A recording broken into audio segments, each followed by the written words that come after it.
Reporter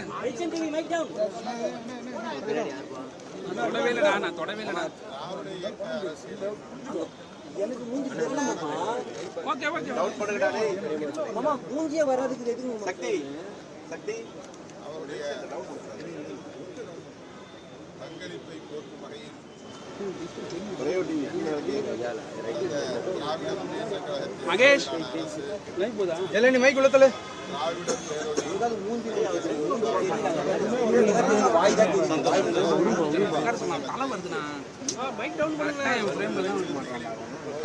ஜனம் தலை வருதுப்பா கொஞ்சம்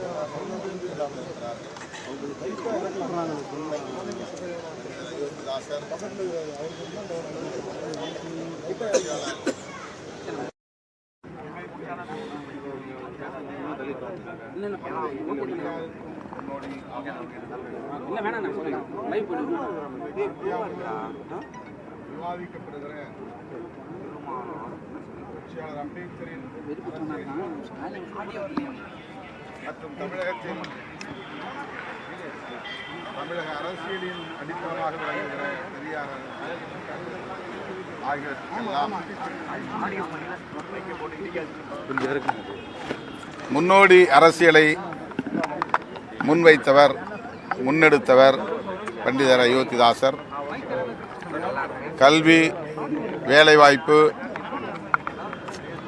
அரசியல் உள்ளிட்ட அனைத்து தளங்களிலும்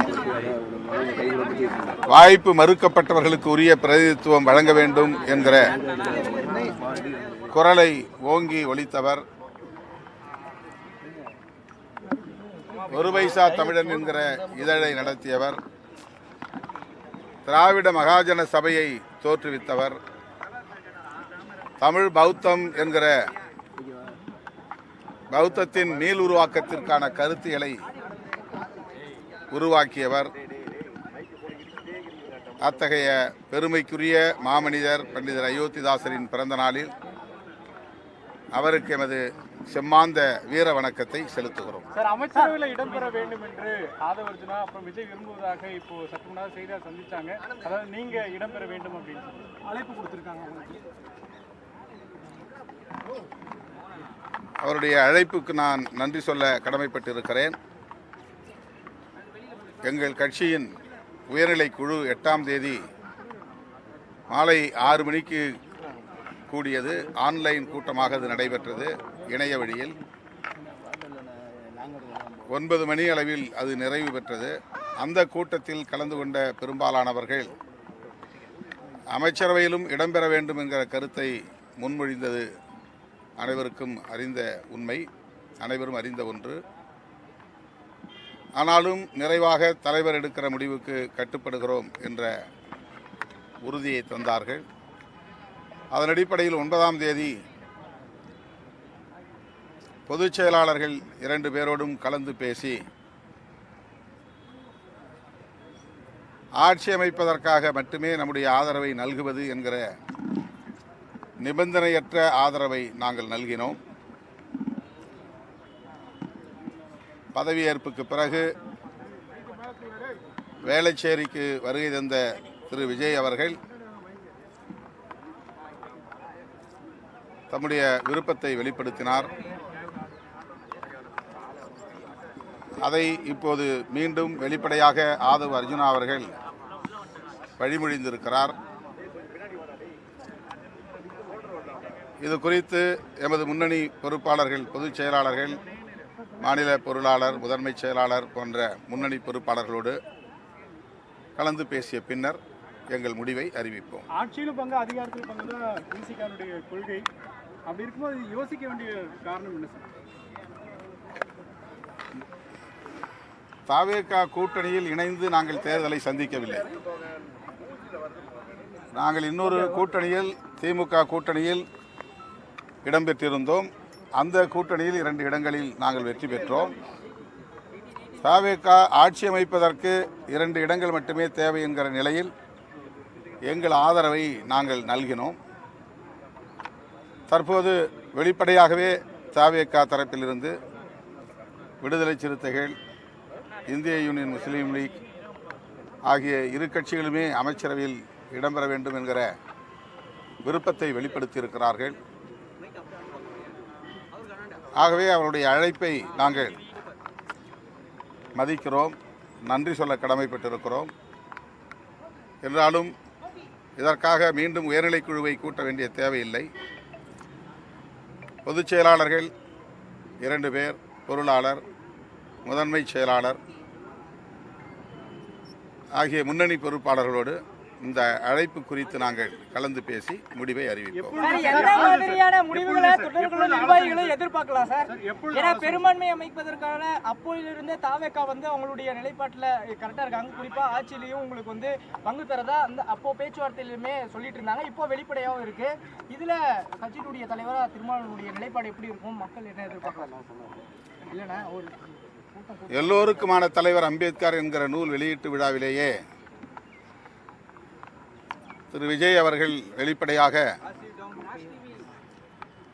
விடுதலை சிறுத்தைகளுக்கு அழைப்பு விடுத்தார். திருமாவளவன் அவர்கள் எங்கே இருந்தாலும் அவருடைய உள்ளம் இங்கேதான் இருக்கும் என்று அந்த கூட்டத்தில் வெளிப்படையாக அறிவித்தார். அது எங்களை அழைப்பதற்கு உரிய ஒரு செய்தியாகத்தான் புரிந்து கொண்டோம். ஆனால் எங்களால் தாவேகா கூட்டணியில் இடம்பெறும் சூழல் உருவாகவில்லை. நாங்கள் தொடர்ந்து திராவிட முன்னேற்றக் கழகத்தின் தலைமையிலான கூட்டணியில் தான் பயணித்தோம். ஆகவே அதை ஒரு நிபந்தனையாக நாங்கள் தருகிற ஆதரவை ஒரு நிபந்தனை ஆதரவாக தருவதில் எங்களுக்கு உடன்பாடில்லை. 2 இடங்களை பெற்றிருக்கிற நிலையில் எங்களுக்கு அமைச்சரவையில் இடம் தர வேண்டும், அப்படி என்றால் தான் நாங்கள் ஆதரவை நல்குவோம் என்றெல்லாம் நாங்கள் நிபந்தனை விதிக்கவில்லை. நிபந்தனையற்ற முறையில் எங்கள் ஆதரவை நாங்கள் நல்கிவிட்டோம். இப்போது விடுதலை சிறுத்தைகளும் அமைச்சரவையில் இடம்பெற வேண்டும் என்று வெளிப்படையான ஒரு அழைப்பு வந்திருக்கிற நிலையில் நாங்கள் கலந்து பேசுவது தவிர்க்க முடியாததாக இருக்கிறது. முன்னணி பொறுப்பாளர்களோடு கலந்து பேசுவோம்.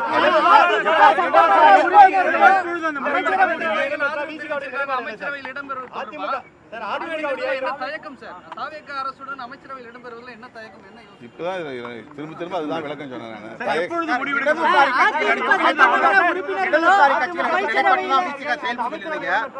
இடதுசாரி கட்சிகள் அமைச்சர் பங்கேற்க தெளிவா சொல்லிட்டாங்க. நீங்க மறுபடியும் ஆலோசிக்கிறீங்க, அதனால உங்களுக்கு முரண்பாடு வராதா? இடதுசாரிகள் என்ன முடிவெடுத்தார்களோ அதே முடிவைத்தான் நாங்களும் எடுத்தோம். 8ஆம் தேதி மாலை 4 மணிக்கு அவர்கள் முடிவை அறிவித்தார்கள். அப்போதே நாங்களும் அறிவிக்க வேண்டும் என்று பலரும் எதிர்பார்த்தார்கள். அந்த எதிர்பார்ப்பு நிகழவில்லை என்பதனால் கடுமையாக விமர்சித்தார்கள். எங்களுக்கும் கட்சி இருக்கிறது, கட்சியில் கட்டமைப்பு இருக்கிறது, ஒரு நடைமுறை விதிகள் இருக்கின்றன. ஆகவே நாங்கள் இடதுசாரிகளிடமே சொன்னது என்னவென்றால், உங்கள் முடிவை ஒட்டி எங்கள் முடிவு இருக்கும், உயர்நிலைக் குழுவில் நாங்கள் கலந்து பேசிய பிறகு அறிவிப்போம் என்று சொல்லியிருந்தோம். 8ஆம் தேதி 9 மணிக்கு, இரவு 9 மணிக்குத்தான் உயர்நிலைக் குழு கூட்டம், ஆன்லைன் கூட்டம் நிறைவு பெற்றது. 8ஆம் தேதி காலையே நான் சொல்லியிருந்தேன் 9ஆம் தேதி பகல்தான் அறிவிப்போம் என்று. ஆனால் 8ஆம் தேதி இடதுசாரிகள் அறிவித்துவிட்ட பிறகு ஏன் தாமதம், எதற்காக தாமதம் என்றெல்லாம் அறிவுஜீவிகள் உட்கார்ந்து கொண்டு விவாதங்களிலே பேசிக் கொண்டிருக்கிறார்கள். இது ஒரு கட்சி, இந்த கட்சிக்கு ஒரு நடைமுறை இருக்கிறது. ஒவ்வொரு பொறுப்பாளரும் ஒவ்வொரு கருத்தை கொண்டிருப்பார்கள். எல்லோரையும் பேசி ஒருமித்த கருத்துக்கு கொண்டு வர வேண்டியது ஒரு கட்சி தலைவருக்குரிய பொறுப்பு, கடமை. கட்சியை நடத்தக்கூடியவர்களுக்குத்தான் அதில் உள்ள சிரமம் தெரியும். ஆகவே அடுத்த நாள் பகல் 12 மணிக்கு மேல் தான் நாங்கள் கூடினோம். 2 மணிக்கு ஆதவர்ஜனாவுக்கு நாங்கள் தகவல் கொடுத்து விட்டோம். 4 மணிக்கு அவர் எடுத்து வந்த ஆவணங்களில் கையொப்பம் வாங்கி கொண்டு விடைபெற்று கொண்ட பின்னர் தான் நான் பத்திரிகையாளரை சந்தித்தோம். ஆகவே அப்போதே எந்த தாமதமும் இல்லை. ஆனால் மீண்டும் மீண்டும் இந்த இயக்கத்தின் வளர்ச்சியை பொறுக்காத சிலர் விடுதலை சிறுத்தைகள் எதற்காக தாமதம் செய்தார்கள், ஏன் 2 நாள் எடுத்துக்கொண்டார்கள், 8ஆம் தேதி 4 மணிக்கும் 9ஆம் தேதி 4 மணிக்கும் எப்படி 2 நாள் இடைவெளி இருக்கும்? ஆனால் அப்படி அவதூறுகளை பரப்புகிறார்கள். ஆகவே இடதுசாரிகள் என்ன முடிவை எடுத்தார்களோ அதே முடிவைத்தான் நான் எடுத்து 9ஆம் தேதி 4:45 மணிக்கு செய்தியாளர்களை சந்தித்து சொன்னேன்.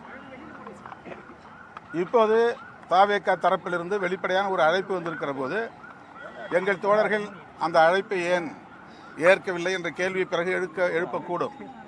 ஆகவே முன்னணி பொறுப்பாளர்களோடு கலந்து பேசிய பிறகு அறிவிப்போம். அந்த ஆலோசனை